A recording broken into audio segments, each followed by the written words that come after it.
తను మా సిస్టర్ అవుతుంది, పేరు మైథిలి ప్రియ. రాత్రి 11 o'clock కల్లా మేము తినేసి పడుకున్నాము. 1:46 అప్పుడు నాకు మెలకు వచ్చింది. లేచి చూసాను, తను నా పక్కన లేదు. మనం కాల్ చేశాను, ఫ్రెండ్స్తో బయట ఉన్నాను, ఒక 10 minutes వచ్చేస్తాను అని చెప్పింది. సరే అని చెప్పి నేను పడుకున్నాను. ఇంకా 3:33 అప్పుడు నాకు మిస్డ్ కాల్స్ వస్తూ ఉన్నాయి. మీ అక్క ఇక్కడ పడిపోయి ఉంది, వచ్చి తీసుకోపోయి మీ మమ్మీకి కాల్ చేయని చెప్పాడు. ఆమె వెళ్ళి చూశాను నేను. అప్పటికి మైథిలి లేయనగానే తనని పలకరించాను, తను పలకలేదు. అప్పటికి షీ ఈస్ అన్కాన్షియస్. నెల్లూరులో ఇప్పటి వరకు హత్యలు సర్వసాధారణమని చర్చ జరుగుతున్న తరుణంలో ఓ ప్రేమోన్మాది రెచ్చిపోయారు. బీఫార్మసీ పూర్తి చేసిన విద్యార్థినిని దారుణంగా హత్య చేశారు. విద్యార్థిని బంధువులకు ఫోన్ చేసి మీ పాప ఇక్కడ పడిపోయింది అంటూ సమాచారం కూడా ఇచ్చారు. పోలీస్ స్టేషన్ లో లొంగిపోయారు. పోలీసులు అవాక్కయ్యారు. సంఘటనా స్థలానికి చేరుకుని కేసు నమోదు చేసుకున్నారు. పోస్ట్ మార్టం నిమిత్తం మృతదేహాన్ని నెల్లూరు ప్రభుత్వాసుపత్రికి తరలించారు.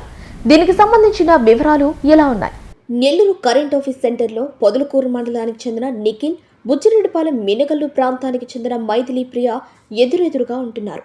వీరిద్దరూ వెంకటాచలంలోని స్వాతి కళాశాలలో బీఫార్మసీ పూర్తి చేశారు. చదువుకున్న రోజుల్లో ఇరువురు కలిసిమెలిసి ఉండేవారు. ఒక రకంగా చెప్పాలంటే ప్రేమలో పడ్డారు. గత కొంతకాలం క్రితం వీరిద్దరి ప్రేమ బ్రేకప్ అయింది. మళ్లీ కలుసుకున్నారు. ఇద్దరు అప్పుడప్పుడు మాట్లాడుకుంటుంటారు. రాత్రి మైథిలి ప్రియను నిఖిల్ తన గదికి రమ్మన్నాడు. అర్ధరాత్రి ప్రాంతంలో మైథిలి ప్రియ వెళ్ళింది. ఇరువురి మధ్య ఎలాంటి సంభాషణ జరిగిందో, ఎందుకు జరిగిందో తెలియదు. తెల్లవారే సమయానికి మైథిలి ప్రియ శవమై తేలింది. నిఖిల్ దర్గామిట్ట పోలీస్ స్టేషన్కు వెళ్లి జరిగిన విషయాన్ని చెప్పారు. నిఖిలే స్వయంగా మైథిలి ప్రియ ఫోన్ నుంచి ఆమె చెల్లెలకు ఫోన్ చేసి మీ అక్క ఇక్కడ పడిపోయింది, ఏమైందో ఏంటో నాకు తెలియదు అని సమాచారం ఇచ్చారు. దీంతో మైథిలి ప్రియ చెల్లి తల్లిని తీసుకొని నిఖిల్ గదికి వచ్చేసరికి ఆమె కత్తిపోట్లకు గురైంది. ఓ కత్తి మృతురాలి గుండెల్లో గుచ్చుకుని మృతి చెందినట్లు గుర్తించారు. ఈ మృతికి నిఖిలే కారణమని తెలుస్తోంది. అయితే నిఖిల్ గదికి వెళ్లేంత చనువు మైథిలి ప్రియకు ఉందంటే వీరిద్దరూ ప్రేమలో ఉన్నారని స్థానికులు భావిస్తున్నారు. మైథిలి ప్రియది నెల్లూరు జిల్లా బుచ్చిరెడ్డిపాలెం మండలం పెనుపల్లి గ్రామం. ఆమె తండ్రి చనిపోయిన నేపథ్యంలో మైథిలి ప్రియ, ఆమె చెల్లి కలిసి కరెంట్ ఆఫీస్ సెంటర్లో గత కొంతకాలంగా నివాసం ఉంటున్నారు. ఈ నేపథ్యంలో మైథిలి ప్రియ హత్యకు గురైంది. దీంతో ఆ కుటుంబం విషాదంలోకి వెళ్లిపోయింది. పేరు సాహితి, తను మా సిస్టర్ అవుతుంది, పేరు మైథిలి ప్రియ. రాత్రి 11 o'clock కల్లా మేము తినేసి పడుకున్నాము. 1:46 అప్పుడు నాకు మెలకు వచ్చింది. లేచి చూసాను, తను నా పక్కన లేదు. మనం కాల్ చేశాను, ఫ్రెండ్స్తో బయట ఉన్నాను, ఒక 10 minutes వచ్చేస్తాను అని చెప్పింది. సరే అని చెప్పి నేను పడుకున్నాను. ఇంకా 3:33 అప్పుడు నాకు మిస్డ్ కాల్స్ వస్తూ ఉన్నాయి. ఎవరని తీరా చూస్తే నిఖిల్. ఏమైంది నిఖిల్ అంటే మీ అక్క ఇక్కడ పడిపోయి ఉంది, వచ్చి తీసుకోపోయి మీ మమ్మీకి కాల్ చేయని చెప్పాడు. ఆమె వెళ్ళి చూశాను నేను. అప్పటికి మైథిలి లేయనగానే తనని పలకరించాను, తను పలకలేదు. అప్పటికి షీ ఈస్ అన్కాన్షియస్. ఇంకా ఏమైందని అంటే మేము ఇద్దరం గొడవల వల్ల నేనే కత్తితో పొడిచి చంపేశానని చెప్పి నాతోనే చెప్పాడు. ఇంకా ఎందుకు అని చెప్పి ఇంకా కిందకు వచ్చి మా పేరెంట్స్కి కాల్ చేశాను. ఈ గ్యాప్లో వాళ్ళు రావడం లేట్ అయ్యడంలో కింద ఉన్న ఆంటీ హెల్ప్ తీసుకొని ఆంటీతో పాటు పైకి వెళ్ళి చూశాను. అప్పటికే ఆ అబ్బాయి ఉన్నాడు. తర్వాత మా పేరెంట్స్కి కాల్ చేస్తా ఉంటే అబ్బాయి వెళ్ళిపోయాడు.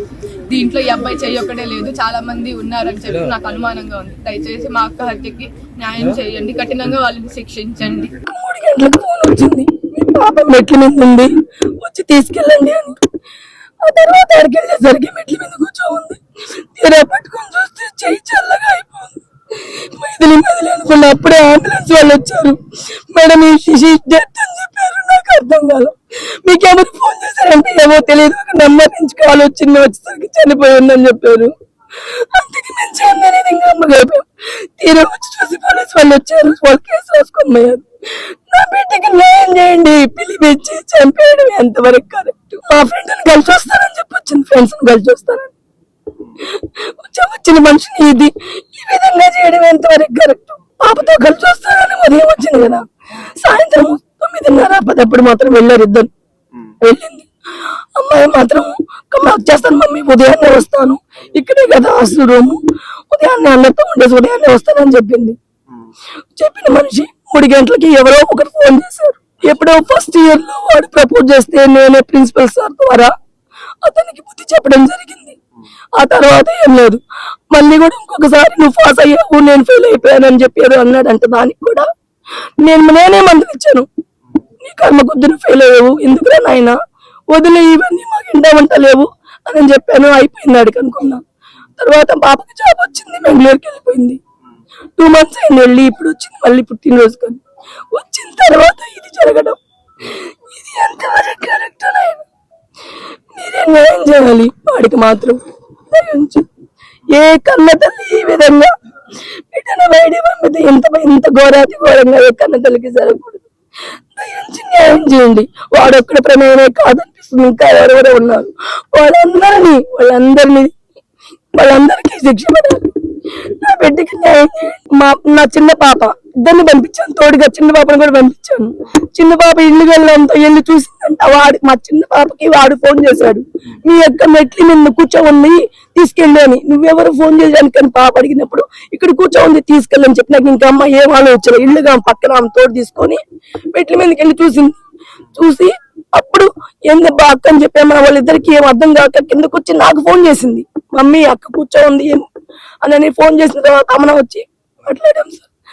అక్కడ చనిపోయి ఉంది నా తర్వాత తెలిసింది. అప్పటికే కత్తితో వాడు విపరీతంగా పొడిసి చంపేస్తున్నాడు. రక్తం మడుగులో నా బిడ్డ అన్యాయంగా పడిపోయి ఉంది రా నాయన.